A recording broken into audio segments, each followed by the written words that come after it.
When it comes to survival prepping, having the right backpack could mean the difference between safety and struggle.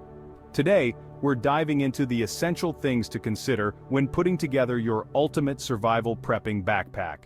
First, consider weight distribution. Pack the heaviest items like water and tools closest to your back for better balance. Next, focus on versatility. Include multi-purpose items that save space and weight, like a compact multi-tool or a tarp that can double as a shelter. And don't forget your portable medical kits. Emergency preparedness is not just about food and water. Navigation tools are key. GPS devices can fail, so always have a map and compass and know how to use them. And lastly, consider your environment. Your backpack setup should change with the seasons and terrain to ensure you have the right survival gear at all times.